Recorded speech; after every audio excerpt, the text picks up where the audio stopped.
কালিম্পংয়ের নতুন একটা পর্যটন কেন্দ্র সন্তুগ্রাম। গ্রামের মধ্যে দিয়ে বয়ে গেছে খরস্রোতা রেলি নদী, আর তার গতিপথেই আছে সুন্দর অথচ সাধারণ একটা হোমস্টে।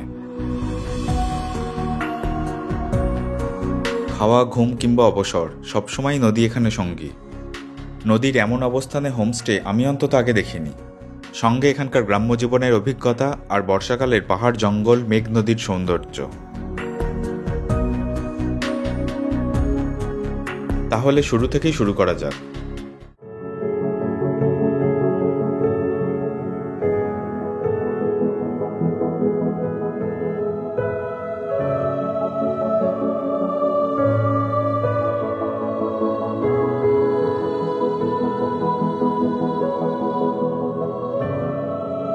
অভিনন্দনদার গাড়িতে চলেছি। ওনার পরিচয় আপনারা অনেকেই জানেন। পদমচেন, দারাগাঁও, সামালবং, গ্যাংটক সহ পাহাড়ে একাধিক হোটেল হোমস্টে আছে। সম্প্রতি সন্তুকেও হোমস্টে নিয়েছেন। এখন ওই হোমস্টেতেই যাচ্ছি। হ্যাঁ, বলছিলাম যে দাদা আপনারা সিটু ঠিক করান তো? হ্যাঁ, অবশ্যই।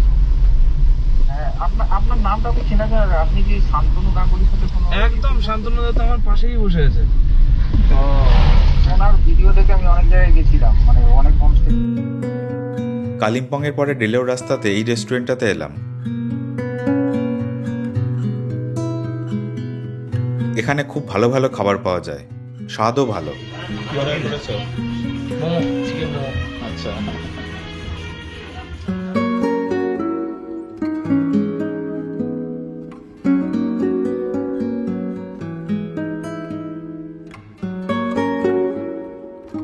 পথে 12.5 মাইলে একটু দাঁড়ালাম।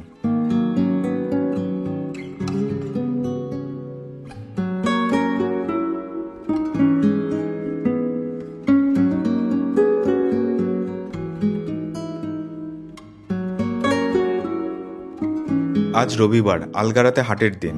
অল্প কিছু কেনাকাটা করে নিলাম।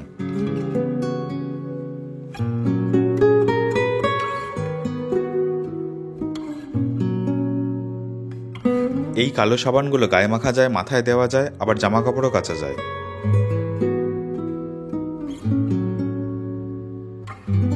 কিছুক্ষণ পরে সন্তুকে ঢুকে পড়লাম। খুব বড় অঞ্চল, চারিদিকে এলাচ, ধান, স্কোয়াশ সহ অনেক রকম সবজির চাষ হচ্ছে। এই গ্রামের নাম মিরিক। দার্জিলিংয়ের সেই চা বাগানের মিরিক না, এটা কালিম্পংয়ের মিরিক।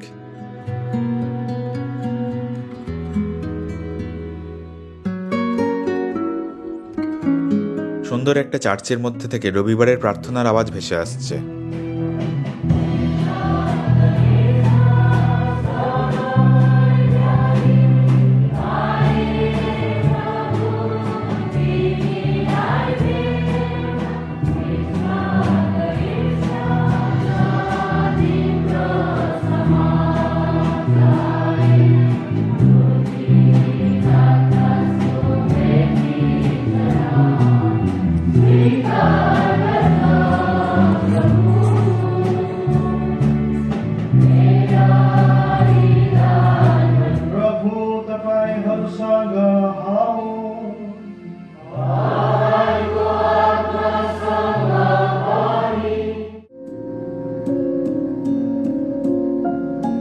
গাড়ি এই পর্যন্তই যায়। আমরা গাড়ি রাস্তার পাশে রেখে দিলাম।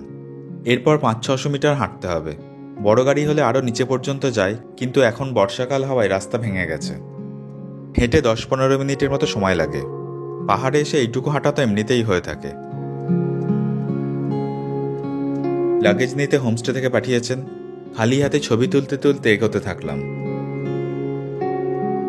বেশ কয়েকটা শর্টকাটও আছে, কিন্তু আমার শর্টকাট তেমন পছন্দ নয়।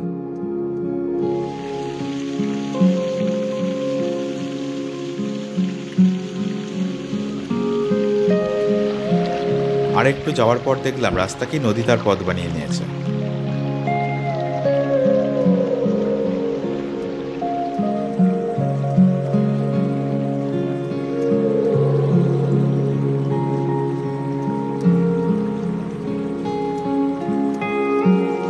এরপর একদম নদীর সামনে চলে এলাম।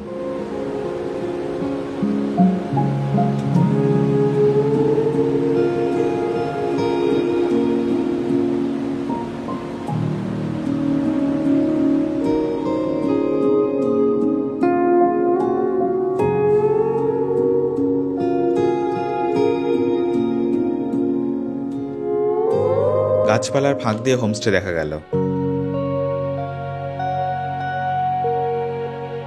নদী এখানে 3টে শাখায় বিভক্ত হয়েছে, আবার হোমস্টের কাছে এসে মিলিত হয়ে বয়ে গেছে। ফলস্বরূপ মাঝে একটা সুন্দর দ্বীপের মতো সৃষ্টি হয়েছে।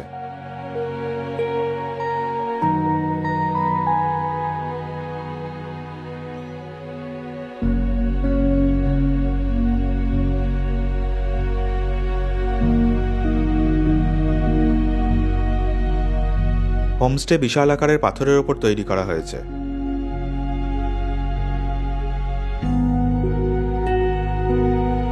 পাঁচটি নেপালি সংস্কৃতির ঘর, নতুন, খুবই পরিচ্ছন্ন।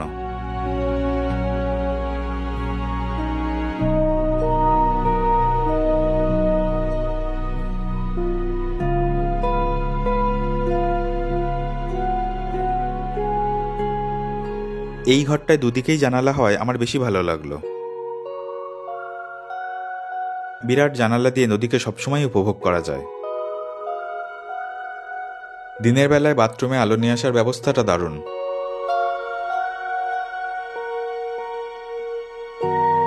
এরপর বাইরে চেয়ার নিয়ে বসলাম।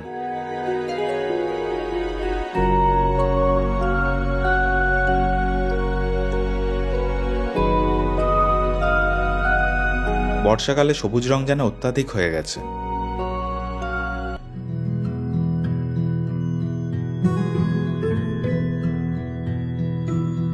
বর্ষাকাল বলে নদীতে জল একটু বেশি রয়েছে, অন্য সময় জল কম থাকলে এখানে একটা প্রাকৃতিক সুইমিং পুল তৈরি করা হয়।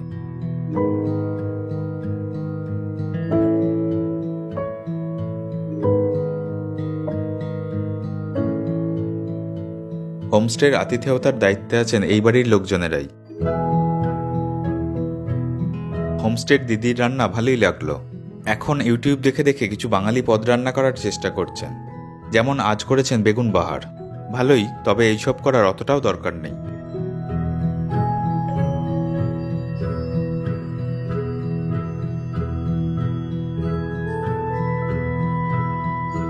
আর এই দিনরাত গাড়ি নিয়ে ঘুরে বেড়াচ্ছে, ক্যামেরা দেখলে বাহাদুরি আরো বেড়ে যায়।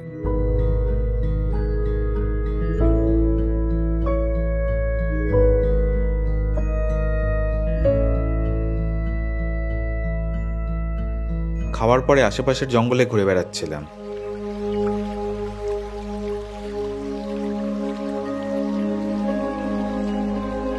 প্রচুর পাখি, প্রজাপতি, মৌমাছি ঘুরে বেড়াচ্ছে। একটা উজ্জ্বল সোনালী রঙের পোকা দেখলাম, এর নাম গোল্ডেন টর্টোইস বিটল। ডানাগুলো স্বচ্ছ, যখন উড়ছে তখন আরো সুন্দর লাগছে।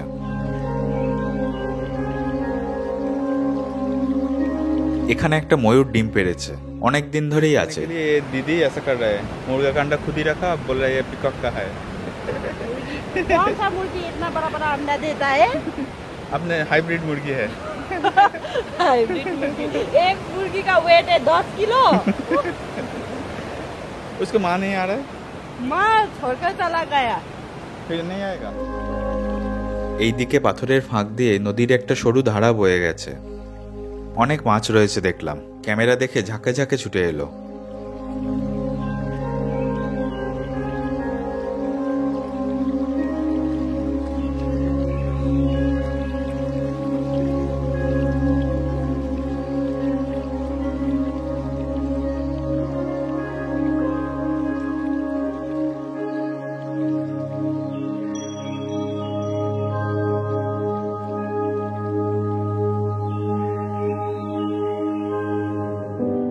কিছুক্ষণ পরে গ্রামের উপরের দিকটা ঘুরতে গেলাম। হঠাৎ দেখলাম কয়েকটা ময়ূর রাস্তা বেরোচ্ছে। এগুলো ময়ূরী, সেই জন্য অতটা রঙিন নয়। বর্ষাকাল হওয়ায় মাঝে মাঝেই বৃষ্টি আসছে।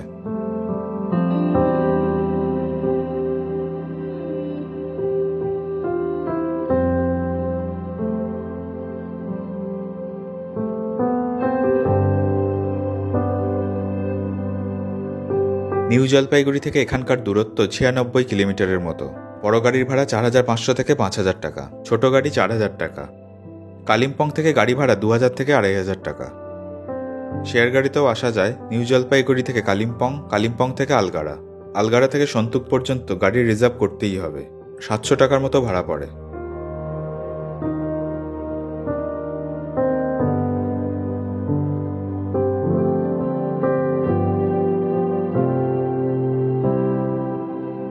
গ্রামে ছোট বড় বেশ কয়েকটা চার্চ আছে।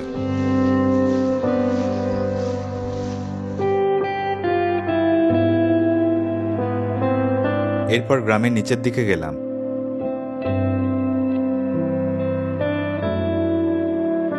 জমির মালিকের অনুমতি নিয়ে ভুট্টার ক্ষেতের মধ্যে দিয়ে এখানে এলাম। পাহাড় খাড়া হয়ে নেমে গেছে, নিচে আঁকাবাঁকা প্রবাহের রেলি নদী।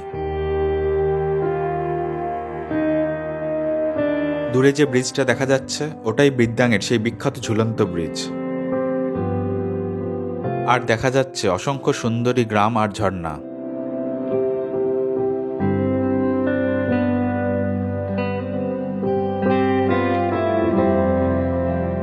হোমস্টে ফিরতে ফিরতে সন্ধ্যা হয়ে গেল।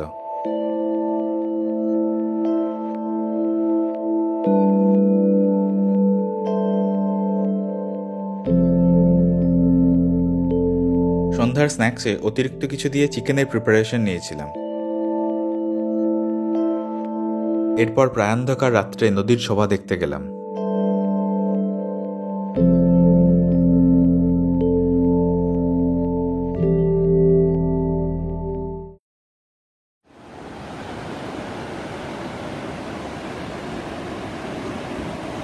বৃষ্টি পড়ুক, রোদ উঠুক বা মেঘলা, যেমনই হোক না কেন এখানকার সকাল তো সুন্দর হবেই।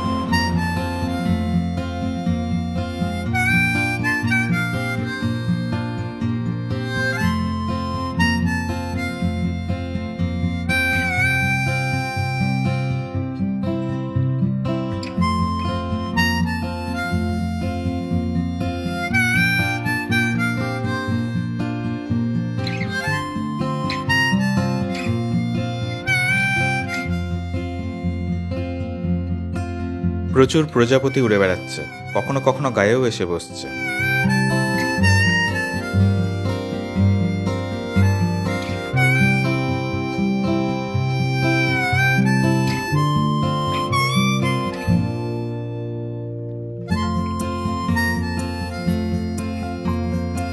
দিদি আজ আলু পরোটা করছে।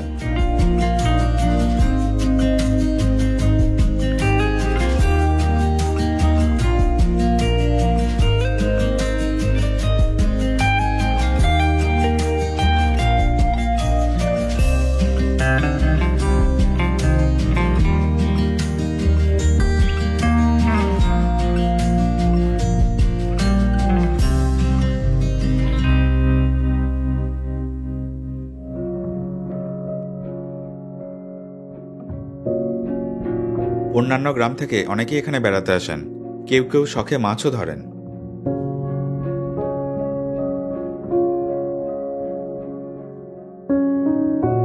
জলখাবার খেয়ে আমরাও নদীর ধারে গেলাম। অনেক পর্যটক নদীতে স্নানও করেন।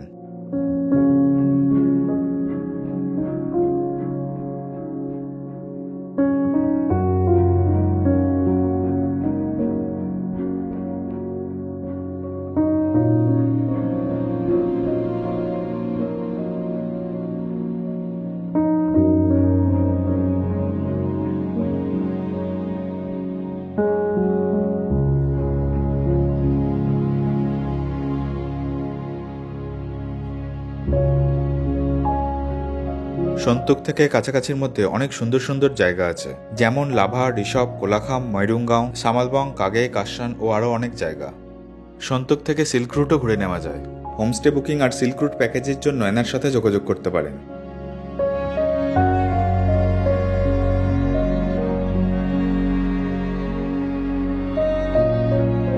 কিছুক্ষণ পরে দেখলাম হোমস্টের দাদাও মাছ ধরছেন, কয়েকটা পাওয়াও গেছে।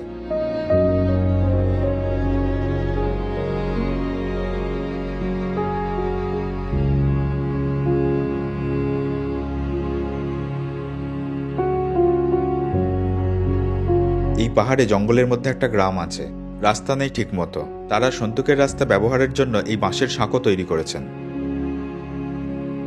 দুপুরের খাবারও প্রত্যাশা মতোই ছিল। এই পরিবেশে সব খাবারই ভালো লাগে।